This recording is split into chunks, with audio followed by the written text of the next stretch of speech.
ตอนนี้อัน The Bluetooth device พี่ is น้องเฮากำลัง ready to pair. ทีมงานเฮากำลังกินแต่พี่น้องเด้อมาแต่เวียกเมื่อกี้นี่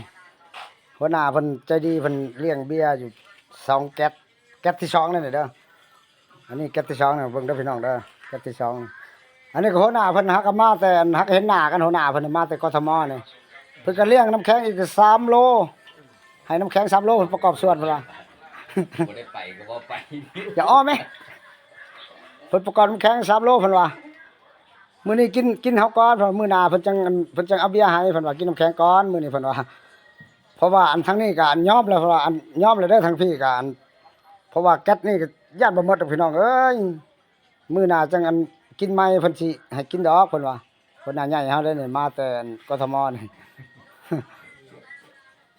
อันนี้หัวหน้าเพิ่นนี่เพิ่นเลี้ยงเบี้ยวนี่หัวหน้าเลิศเพิ่นนี่3แก๊สที่3เด้อพี่น้องเด้อนี่เด้อมีแก๊สที่3นี่จักสิหมดหรือบ่หมดเขาว่าอันบ่หมดกับหัวหน้าว่าอันแช่ตู้ไว้บัดหิวแล้วก็อันมาจกเอาเพิ่นว่าลูกน้องแต่ละคนพาอยากก็มาเอาว่าเพิ่นสิแช่ตู้ไว้เพิ่นว่าอันนี้